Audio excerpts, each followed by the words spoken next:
Dumelang, welcome to Face the Nation. My name is Clement Manyatela. Great to have you with us here on SABC News.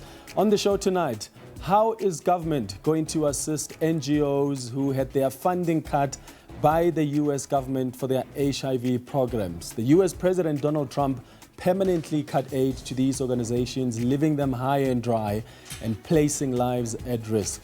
Health Minister Dr. Motsoaledi speaks to us about government's interventions tonight. Also on the show, now that the US President has permanently cut aid to NGOs in South Africa, should government seriously consider using its minerals as leverage, as previously suggested by the Mineral Resources Minister? Well, that minister is Gwede Mantashe. He joins us tonight to discuss that and other issues. But we'll start the show with a conversation with the ANC Youth League President Collen Malatji about the outcomes of the league's NEC meeting. But first, my comment.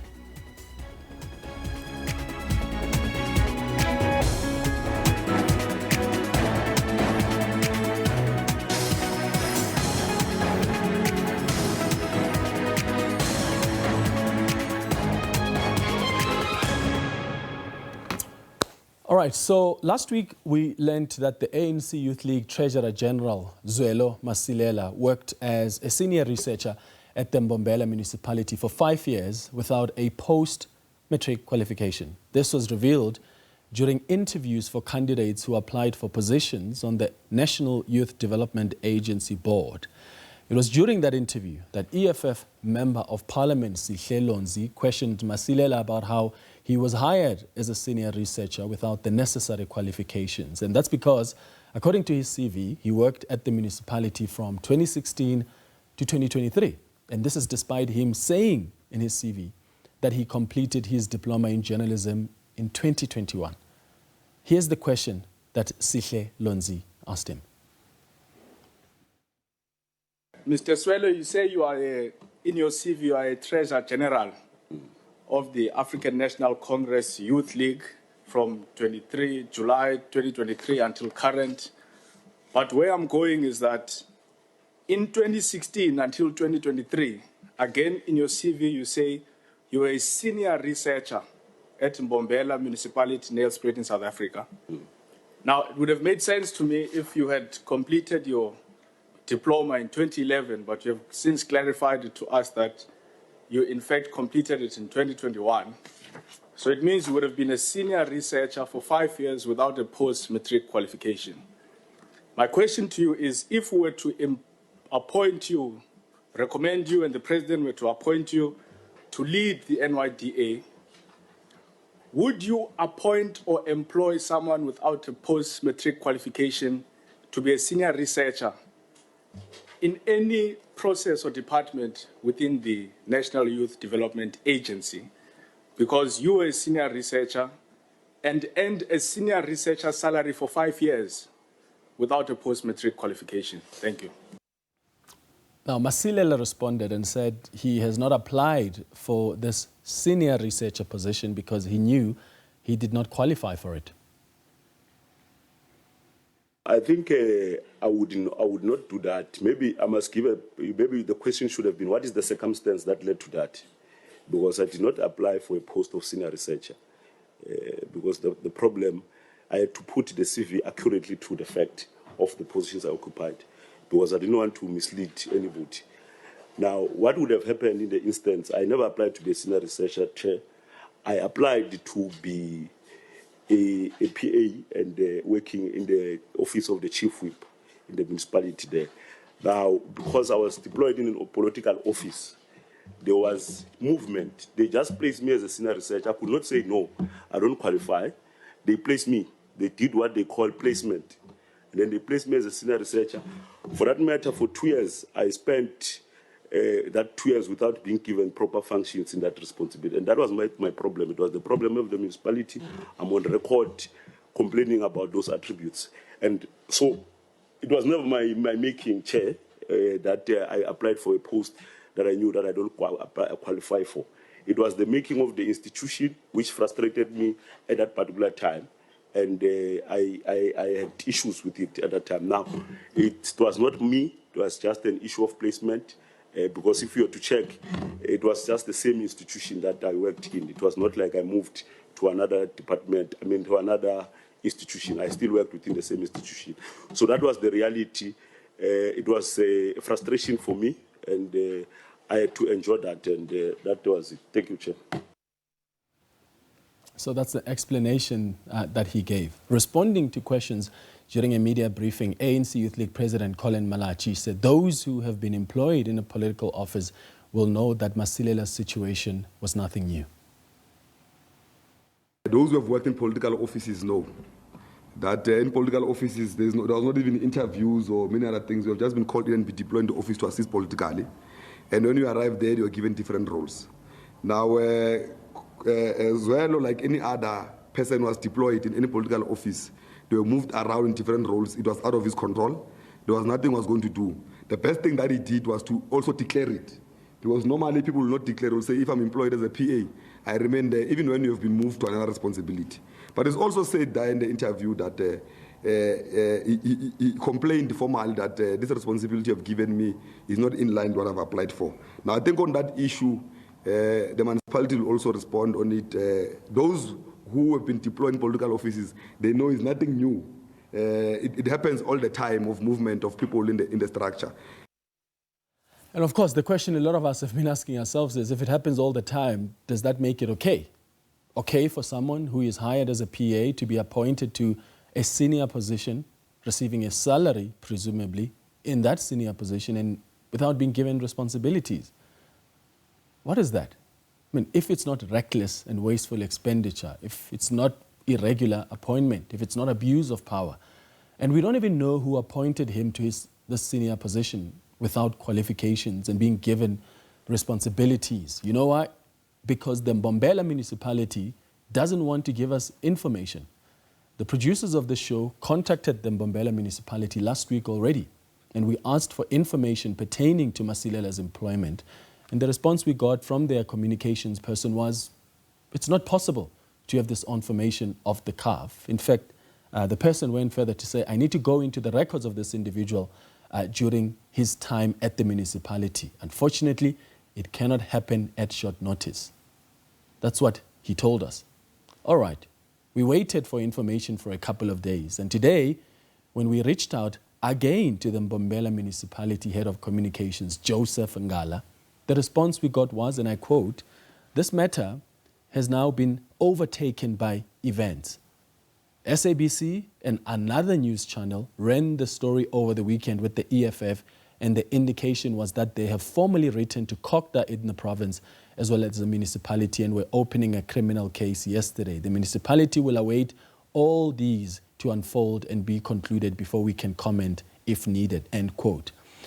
But it baffles my mind that the municipality thinks that they have no responsibility to share this information and account to the public. The EFF has also asked for information, and the municipality says it's noted their inquiry, and they're saying that the matter is now with the public protector and other law enforcement agencies. So the question we're asking you tonight is, what do you make of this controversial appointment? Is it an example of cadre deployment in the public sector? Do you accept the explanation from Zwelo Masilela that he wasn't the only one, the one who appointed himself to this senior position without the right qualification? Or do you accept this lack of accountability as well from the municipality? Do you accept that they can't share information because the matter is now before the public protector and the Hawks? Share your thoughts with us by sending us a WhatsApp voice note on 078 459 1897. Remember to tell us your name and surname and where you're sending the voice note from. And please keep it at 30 seconds. Alternatively, send us an X on @FaceTheNation SABC. After the break, we'll start that conversation with the ANC Youth League President, Collen Malatji. Stay with us.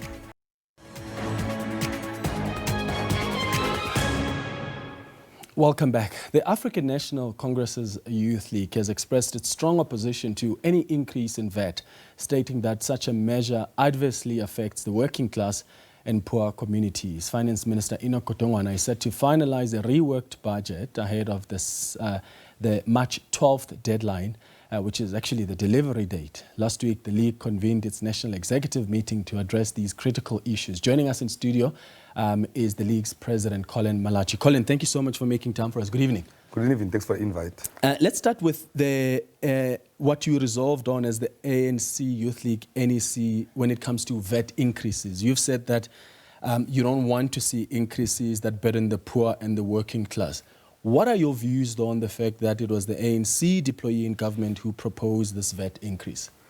We're not properly consulted on the matter. If we're consulted, we're going to differ with it because we know very well we're the first organization to speak about the high level of unemployment of the youth and poverty lines in this country are increasing. The economic structure still remain the same. There's not much changes on it. Now, I've said anything that has to do with now increasing VAT is going to affect the poor of the poorest more. Now, we can't afford such a situation. And we're saying that there are many avenues that we can introduce. We can wealth tax, corporate tax. Apart from that, we've long advised our leadership that we have mineral resources that we can utilize. We have issue of export quotas. Our economy can't fully depend on tax collections only from people. We kind of, when you can create other avenues to collect and create business investments in the country. I'm saying reindustrialize the economy. Those are part of the avenues. Now, who are you taxing? Because if majority of the people are unemployed and they're poor. Now, those are problems that are faced with. Now, we gave them the solutions to resolve the problem. Yeah, but is it not surprising to you that it comes from the ANC? Because that's a progressive, pro-poor political party. That's how the ANC considers itself. So for it to consider a VAT increase is a bit strange to people who look from outside and say, but you claim to be a pro-poor party, and yet the first option you go to is to take a decision or want to take a decision that's going to affect the poor further. The reason we can openly differ with the minister, it is because it is not a position of the ANC. The ANC policies can't be to oppress or against the poor, and must always be the bias to the working class and the poor of the poorest of this country.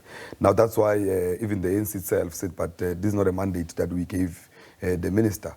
That's why there's a re-engagement with the minister. We said he must engage with the workers, COSATU, he must engage with everyone else. All stakeholders must be engaged to consolidate the budget that is workable in this country. Yeah, so at the end of the day, you still need about 60 billion rand. That's what the finance minister needs.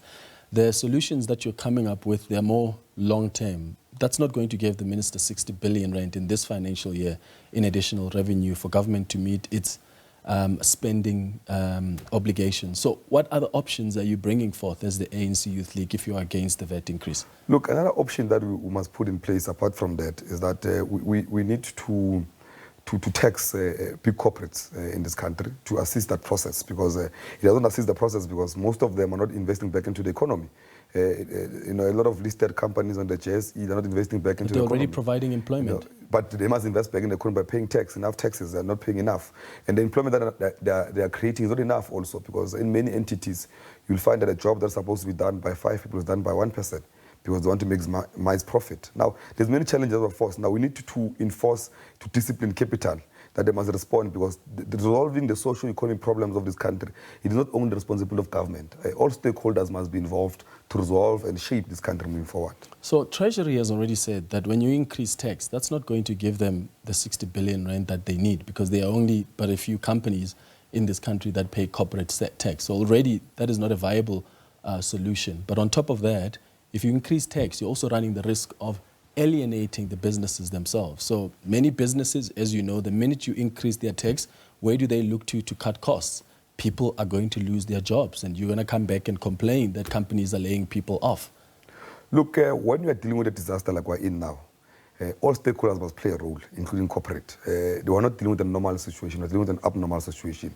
Now, that abnormal situation, you can't go back and further take from the ones who have nothing. You can't go and take back from the poor of the poorest. They have nothing. Now, they have nothing to take from. Now, you must go and take back from those who have something. Now, there's no way that you can say that to resolve the problem. You must go and tax the poor, who you have declared that they have nothing. Now, those are areas that we speak about. It's a challenge that we must speak on. Everyone must play a role to resolve this problem. So rather increase corporate tax and people lose their jobs? What I'm saying is that we're dealing with an abnormal situation. A corporate must be disciplined enough to know that at this point, until you recover from the problem that we are in, they need to play a role as a partners to resolve this problem. They must not retrench anybody. They must make sure that they minimize profit, because most of them, their obsession is to maximize profit. Why are you not suggesting that government must cut on maybe even the ministerial handbook? I mean, when you look at the benefits that are accrued by the ministers and deputy ministers, the amount of security they have, They get driven around in fancy cars. They've got security. They fly business class. They've got houses in Cape Town, in Johannesburg. Why is it that in any of the options you're proposing, there's not so much about cutting the benefits of these ministers and deputy ministers? Look, if you want to run an effective government, you must never start an approach of ministers' roles are very huge. You can't say a minister's security must be taken away when they must be traveling everywhere in the country, delivering services, addressing the people, but also taking decisions that affect other people who can put their life at risk. Now, I think it's irresponsible for any country to say if you want to cut costs, you must remove the securities of the ministers. It's a very pragmatic approach. Also, there's also this obsession that we must reduce capacity in government. Already cuts have been made. The last minister has been cutting a lot of responsibilities of ministers, have been cutting a lot of expenses of ministers. Even the cars that are using now, they are downgraded from what they've been using in the past. Now, they're still expensive SUVs. That process, it has not assisted anything. We must not move away from that responsibility. Yeah, but that hasn't... Now you're saying a minister must drive what? Well, the minister could drive actually ordinary cars. How about that? There are SUVs that are actually not costing over 4 maybe million the issue must not be they're driving SUVs. The issue must say, why do you need to downgrade to a price that is lower? But also you need to worry about the quality of the cars because they use the cars every day. You can't just cut because you expect them to be on the road every day doing government work. Do they need houses in both Cape Town and Pretoria? They've moved away from their families. They are requested to be based in Pretoria. They are requested to be based in Cape Town for parliamentary work. What we should be debating, which must be introduced that debate, that maybe Parliament must move to Pretoria so that everything is here in Pretoria. That debate has been open Should before. we be paying for the electricity? No, and that, all the things that they can pay for themselves. Really, they're paying certain levies towards that What direction. levy? 28 rand? I'm saying that can be a debate that maybe they can put more onto that from Why their are we salaries. debating then? I mean, do we need to debate that? I'm saying it's an engagement you can have. What That do maybe you can think put there's more on an those issues. I don't think it's an engagement. I think it's a call you can make. Look, it's a right thing to do that anyone who stays in their houses must pay for water and electricity. And I think something must be done. All right, so you've also discussed in the NEC the need for radical economic transformation to break the cycle of marginalization. Do you really believe that under the GNU we can see the implementation of radical economic transformation with the makeup of the GNU as it is? Look, let's agree that a GNU is a setback where the African National Congress has been pushed back to 40%. We don't have majority to govern alone. We govern with other parties that even in the past we don't agree with them on policies and directions. It means most of our positions and structures must be negotiated through, but we've managed to do some radical postures. We've signed the NHI Act, we've signed the Bela Act, and many other acts we're signing because part of the agreements we've had with the GNU partners that let's not reverse the gains of democracy, but also let's try to move forward so that we address the inequalities that are facing this country, but also the structure of the economy of this country doesn't reflect what it should be reflecting, where it must reflect the demographics of the country. Now we can do that. There's a lot of parties in the GNU who are ready to engage, who are ready to move. We've been moving under the GNU, passing progressive acts that assist our people. But it's not an easy one. They must admit, because look at the Bela Act. We fought with many people. We partnered with the GNU. The DA was not agreeing with us. We had to engage with them and engage with stakeholders. It's a permanent engagement process because we have no enough numbers to do it on our own. Okay. Have you asked your Treasurer General, I spoke about this in my comment today, about how he was able to work as a senior researcher in the Mbombela Municipality without a post-matric qualification? What explanation did he give you? He was deployed. Remember before the 2021 Act, people could be deployed without, you could be called into an office, you can become and be deployed as a PA. It was not enforced at that time that you must have a post-matric qualification. For example, even to be a researcher in South Africa today, having a degree alone is not enough. You need to have a certain experience to be a researcher. And there were many people who were placed. And yet he was a senior researcher without that experience. Let me explain WIPAR. What is WIPAR? WIPAR is a political office which is designed to do political management of council in that environment. A lot of people are sending to WIPAR. That's why in WIPAR, political parties get their fundings direct from WIPAR. They even run with the budget of WIPAR, political education or programs, because that is an area created for political parties. Now, it was not his fault. As a young man, if you come to apply for a job and they employ you as a PA, then later on, maybe a new chief whip comes in, says, no, I want my own PA. Then they move you according to the structure to another responsibility, you can't be blamed for that. When you were employed for being a PA. Now, I think it's unfair for us to blame a young man for that. Many other young people, as I've said before, they've found themselves in such situations in the past. Now that the act is enforced, that everyone else that must come in must be able to put a certain level of experience and all of those things. At least the law is able to protect everyone in that process, that no one abuse that platform. It's wrong to have someone What as a senior act researcher. are you saying was not applicable then? This one, the 2021 Act, Local Government Act, where professionalization of local government and all of those things are structure. It's a problematic situation. But in the past, people could be deployed in those offices. Are you suggesting that you can be deployed as a senior researcher and get paid for it, not being given the right responsibility? You don't have experience for it, but you're getting paid for it, and that is okay? It's wrong. It's very wrong. Okay. Who must take accountability for that? The municipality must take accountability for that. Because if I'm employed as a PA, then I'm moved to a new responsibility by the municipality when they do the restructuring. Because you've got two options there. It's either you go home, you become unemployed, or you do the job that they're required to do. Because you don't deploy yourself. The municipality, they restructure, they deploy you to a new responsibility. But you've got agency. So if I get told today somehow that moving And Zwelo in his interview also highlighted that he complained formally. Yeah, but he complained after so many years. He was happy to receive the salary of a senior researcher in that municipality. And then he wants to claim to us that, yeah, but I complained at the end of the day. He complained at the end. He wasn't complaining when he was appointed into that position. He still took the salary, even though he himself says, I wasn't even given any responsibility to do. So what was he being paid for then on a salary of a senior researcher? I'm saying that it's wrong that you are appointed as a PA, then later on moved to a responsibility of a senior researcher, then not given a full responsibility on the work that you're doing. You write emails and letters say that, but why are you not giving me the work that I'm supposed to be doing?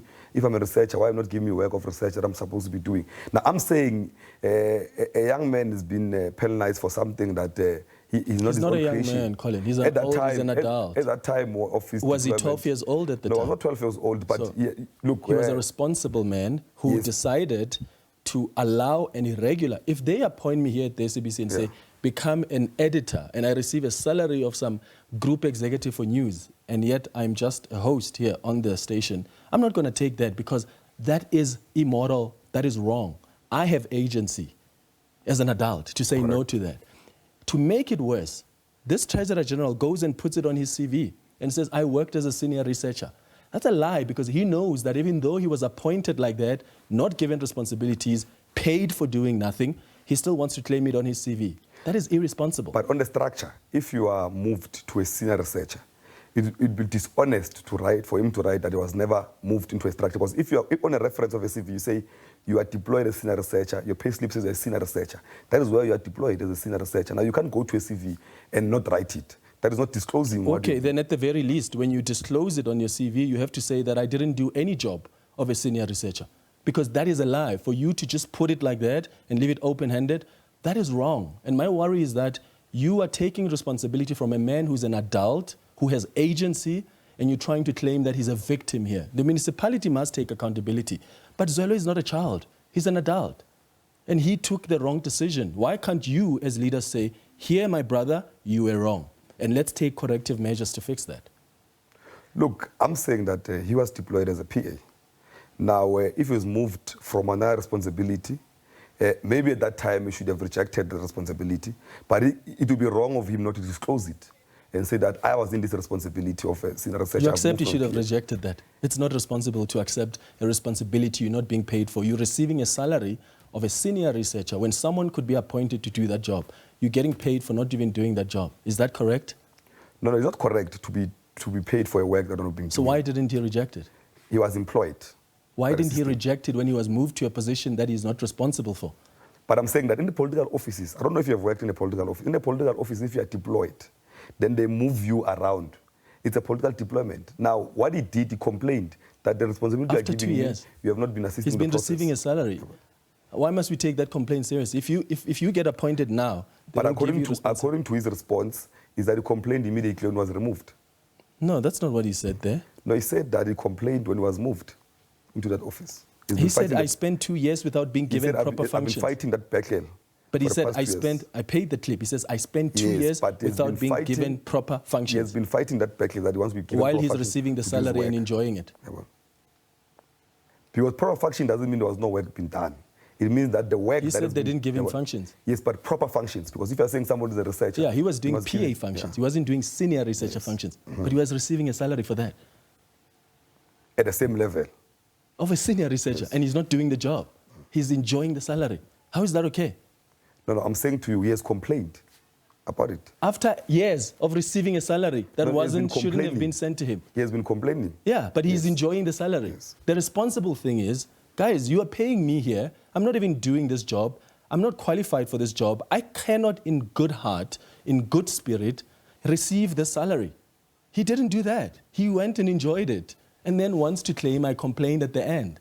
That is not a responsible thing to do. No, what you must correct is the complaint at the end. He has been complaining. Yeah. I think what you must deal with is the end part. He has been complaining about the matter, and him being complaining, they're supposed to have responded to his complaint. Are you happy with how he dealt with this issue? What message does it send to young people out there? No, the issue here, look, he complained about the matter. And what I can tell you now, it was wrong for the municipality to deploy him to be a senior researcher when he was employed as a PA. And it was not wrong for him to receive a wonderful what salary we need to of a verify senior me and researcher. you, what we need to verify me and you, it's whether was the salary at the same level as a PA or not, of the senior researcher at that level. Because that is what we must be dealing with. Because in most cases, when they move people around into structures, they move them with the same salary. All right. Collen Malatji, thank you so much for engaging with us tonight. Thank you very much. We'll be back after the break. We'll speak to the Mineral Resources Minister, Gwede Mantashe. Stay with us.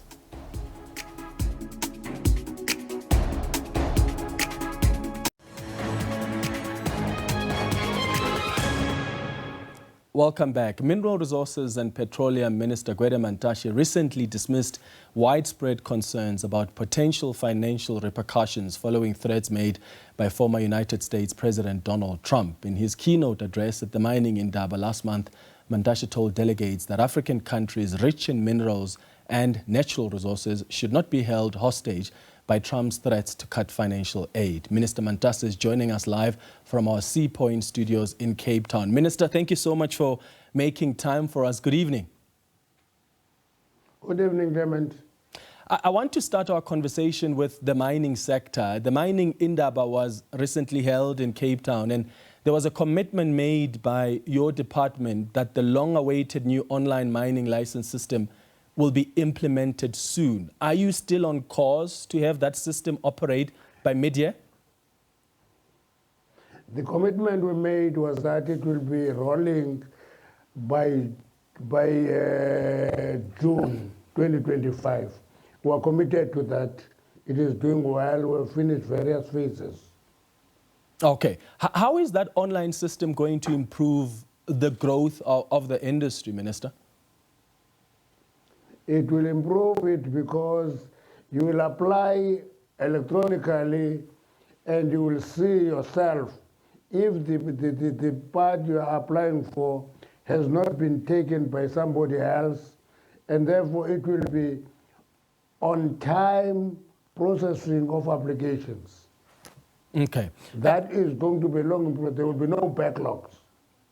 All right. And speaking of the industry, how concerned are you and the mining industry as a whole about the strained relations between South Africa and the US, which could potentially, who knows, lead to tariffs imposed on us? You know, if President Donald Trump doubles down on his threats, what would be the potential impact on the mining industry? You know, Clement, I cannot talk for Donald Trump. I can't. But the reality of the matter is that I listened to the interview between Trump and Zelensky.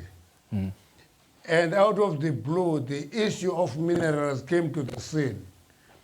And the money that has been given to Ukraine was actually betted against minerals of Ukraine. And it sent a clear message to me that there is a drive in the United States to access minerals. It depends on us as Africans that we must trade with our minerals, but we must avoid race to the bottom. There's something I call race to the bottom, where you give away your minerals for the lowest conditions than anybody else. And I think, in my own view, we can do it, but we'll trade with our minerals. Secondly, we must not just look at one center of the markets. We must look for new markets and multiply and diversify our markets. And in fact, speaking of the U.S.'s interest in minerals, I actually saw in February that President Trump's administration raised an interest in developing the mining sector on the African continent. I think on the first day of his second term, he signed an executive order focusing on minerals, mineral extraction and mineral processing.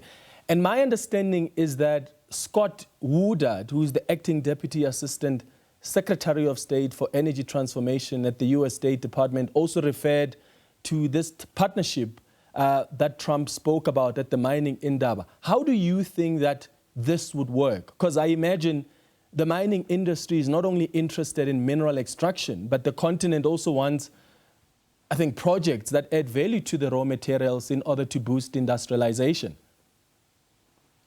The reason that we're focusing on smelters and furnaces, for example, in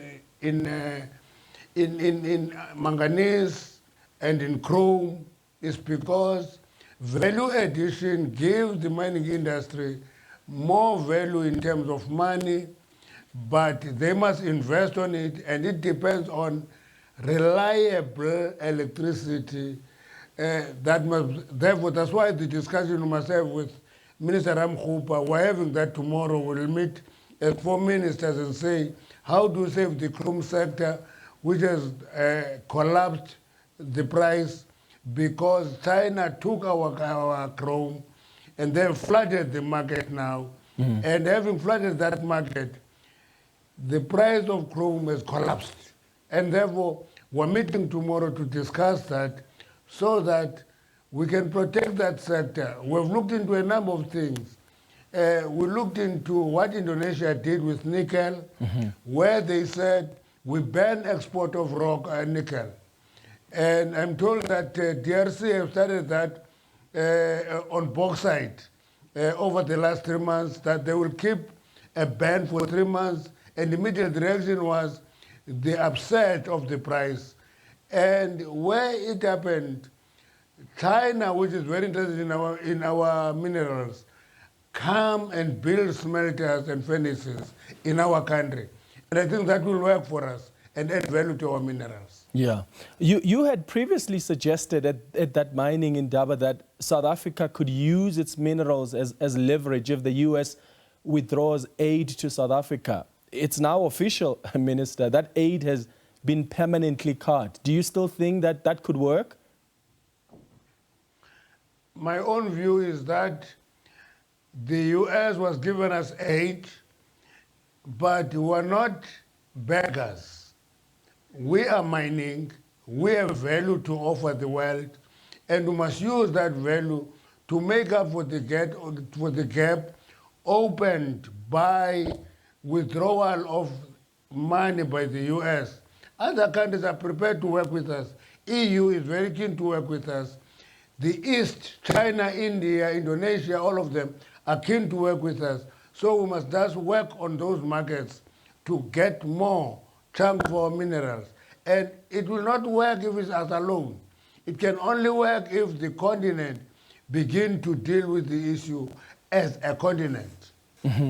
What do you think, though, is the best government approach to respond and deal with a leader like President Trump, who takes key decisions on the spot, decisions that sometimes have consequences for millions of lives and livelihoods? And I ask that question because, yes, withdrawing minerals may be something you say in jest or something that government seriously is considering, but that on its own could unleash more hostility and even punishment, for lack of a better word, from Donald Trump. No, the reality of the matter is, when you are a smaller country, one of the things you must guard against is to open yourself up for bullying, and therefore almost lie on your belly for everybody to walk on you. You must never do that. Do look for alternatives on an ongoing basis. What is interesting, though, is the fact that the U.S. seems to be fighting with everybody. Today is the tariffs increases on Canada, Mexico, and China. And those countries are going to respond in their own way. And that means in the world, there's going to be mobilization of countries to work together to counter an offensive by the US. And if there is a complication, that is a diplomatic nightmare for DIRCO. It's not my diplomatic nightmare. DIRCO, that department, deals with diplomatic relations. They must deal with those complications. But practically, we must be able to say to our sectors, guys, let's look for alternative markets, otherwise we're going to be in trouble. I want us to talk briefly about illegal mining as well, and maybe even derelict and ownerless mine. How many of them are we dealing with now? Because these are the ones that often attract illegal activity. And how many are you able to close per year? Per year, with the current budget that we receive, we close about 40 holdings. And it will take us long to get to close the 6,100 holdings that we identified. But we're close to 5,000 now because almost 1,000 holdings have been sealed. But we continue doing that. That includes the dead asbestos mines and other derelict and ownerless mines. But that work must continue. Okay, I want to ask you now, Minister, to put on your ANC chairperson hat for a bit. There are some South Africans who feel that they are betrayed by the ANC after its deployee in government, the finance minister, proposed this 2% VAT increase. There are reports that the finance minister has lowered it down, but it's still proposing an increase in VAT. What do you say to those South Africans as the ANC, South Africans who feel you don't care, that this decision to suggest a percentage increase actually doesn't consider them, especially those that are already struggling in this tough economy? The reality of the matter is that the budget will be tabled in Parliament on the 12th of March.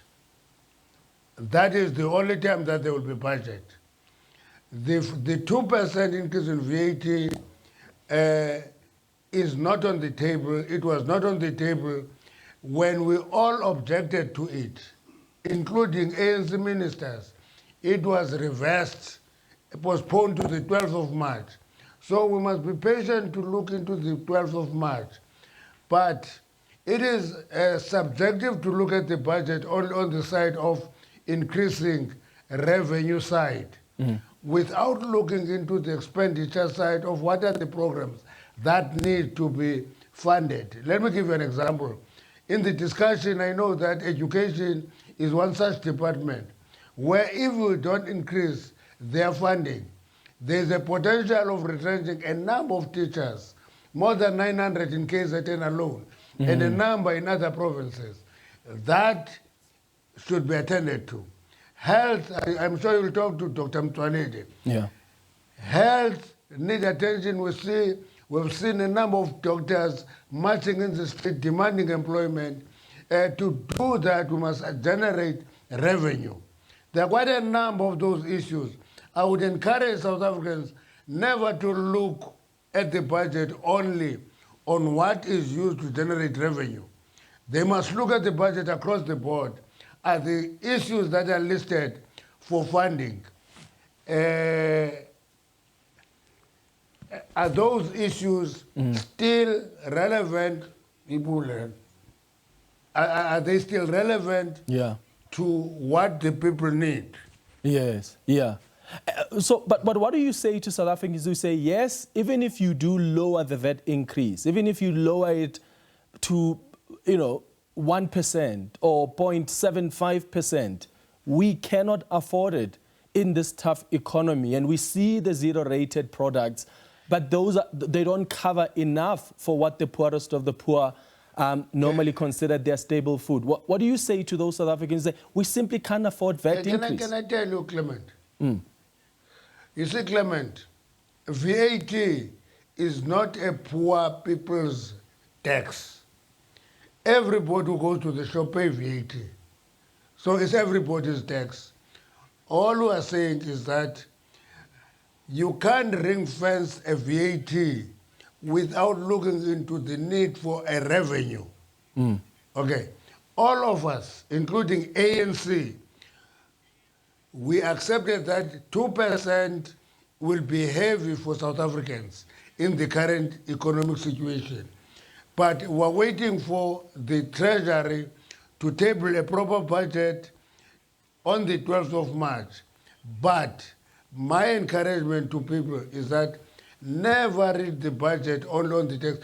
Actually, I've never seen anywhere in the world people excited with any tax increase. But what makes a budget not an austerity budget is what is spent on the needs of the people. We are complaining about health, education, defense, police, home affairs, and you can list them. And social grants, we're complaining. Let's look into the budget overall and not just look on one side. But as the ANC, just lastly, as the ANC, would you be okay with a 0.75 or a 0.50 increase in VAT? We will be okay if we have a balanced budget that improves services to the people. Then we'll be okay with that. Then we'll locate the raising of revenue on the expenditure side of the budget. Only then can we make our mind. At this point in time, we don't have a budget before us. Minister of Mineral Resources, Gwede Mantashe, thank you so much for making time for us. He's also the ANC chairperson. Let's move to this now. The Department of Health is conducting stakeholder engagements and consultations this week with NGOs impacted by the U.S. government's decision to cut donor funding for HIV and AIDS and TB response programs. Organizations funded by PEPFAR that receive grants from the United States Agency for International Development were notified via letters on Thursday that their grants have been permanently terminated. The Minister of Health, Dr. Motsoaledi, joins us now via video link. Minister, thank you so much for making time. Good evening. Good evening, Clement. Good evening to the viewers and listeners at home. First of all, how did you as government find out about this decision to permanently cut aid to these organizations? We heard from the organizations themselves and from the media. You'll remember that this announcement was made on the 20th of January 2023, and that's when we heard about it. Yes, maybe, Clement, could you allow me to give you a temporal sequence of events? Sure, go ahead. Up to now, yes. The announcement was made by President Donald Trump on the 20th of January 2025.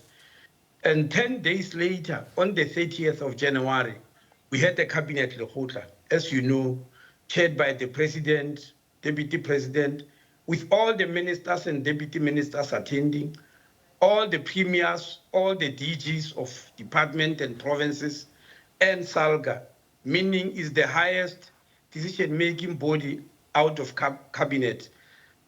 We gave them the breakdown of what this means, how many organizations, how many patients, how many people are affected by this. Then on the same day, we addressed the media. And Treasury said, give us that documents which we are presenting. We want to see what the problems is and what is that which we can do. We submitted it on the same day, on the 30th.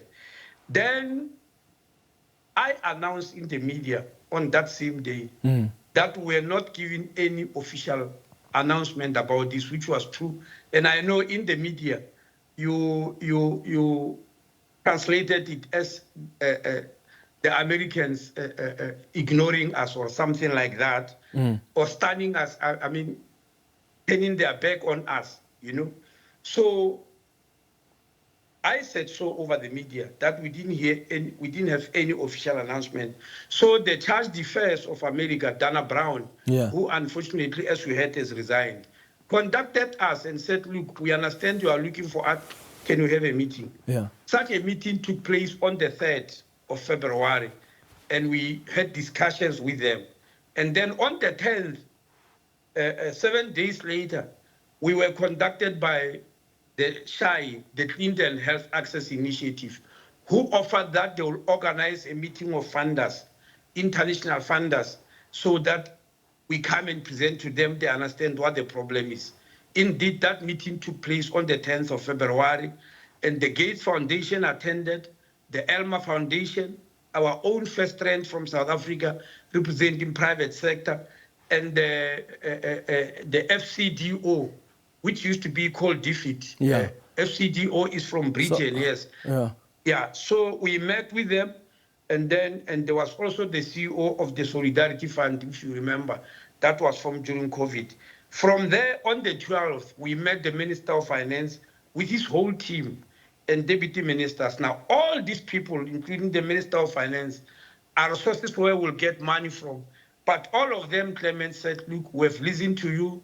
We'll go back and see what we can do.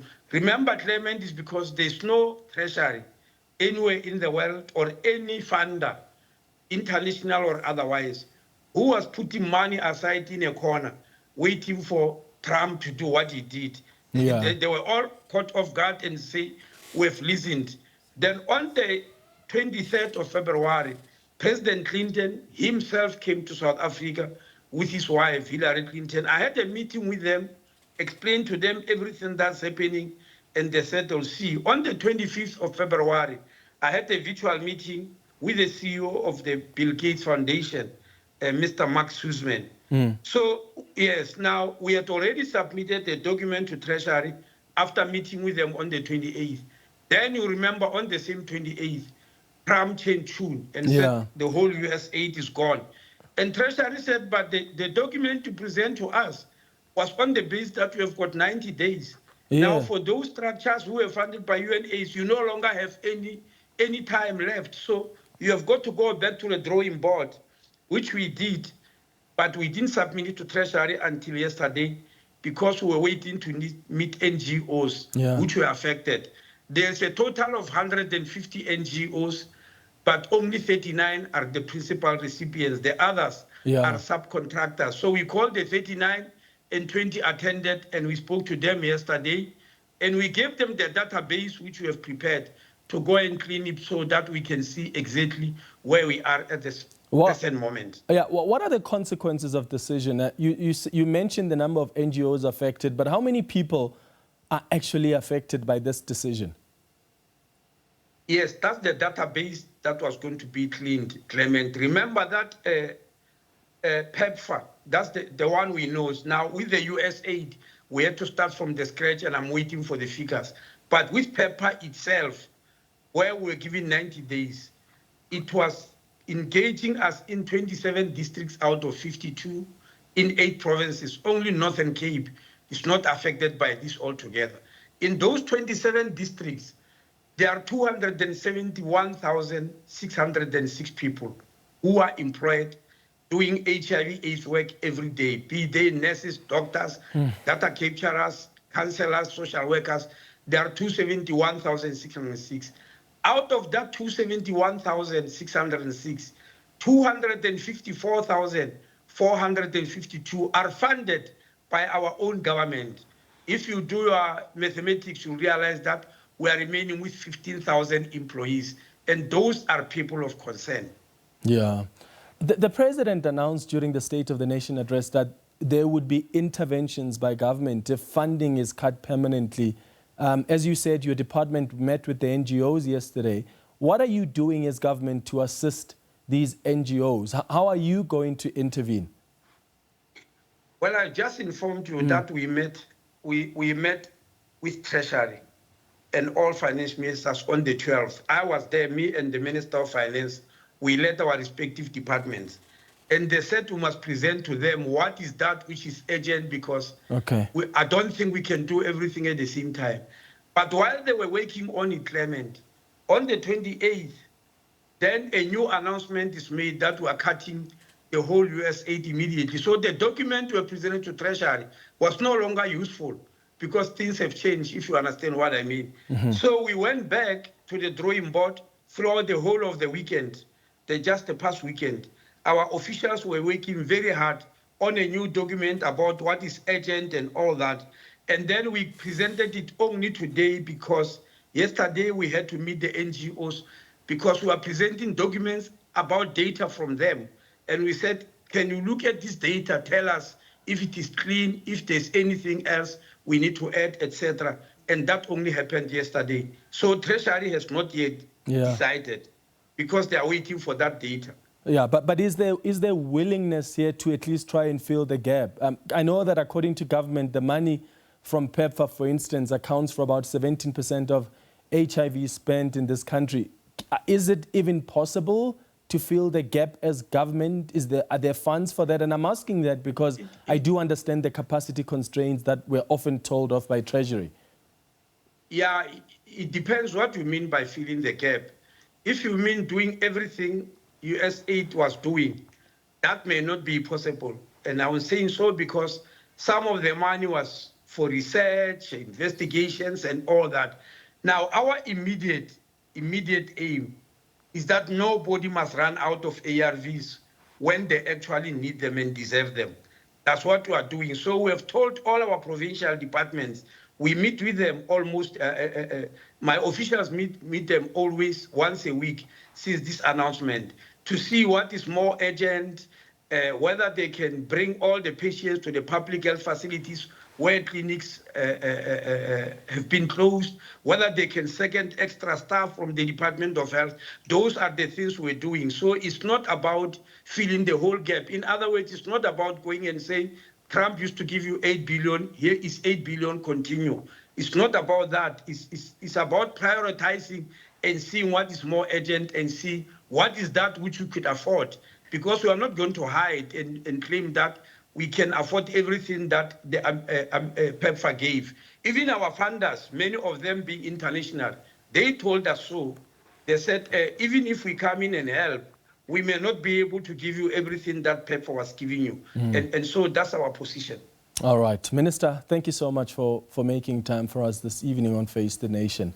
And thanks to you for watching the Tuesday edition of Face the Nation. In fact, before we wrap up, let's just wrap up with some of the tweets that have come through responding to the question we've been asking you tonight about this Zwelo Masilela, the ANC Youth League Treasurer General, and this drama about him being appointed as a senior researcher, even when he wasn't given responsibilities for that. Dennis says, what happened there highlights the need for greater transparency and accountability in government appointments, ensuring that positions are awarded based on merit rather than political connections. Mzu Vukile says, this is the tragedy of cadre deployment.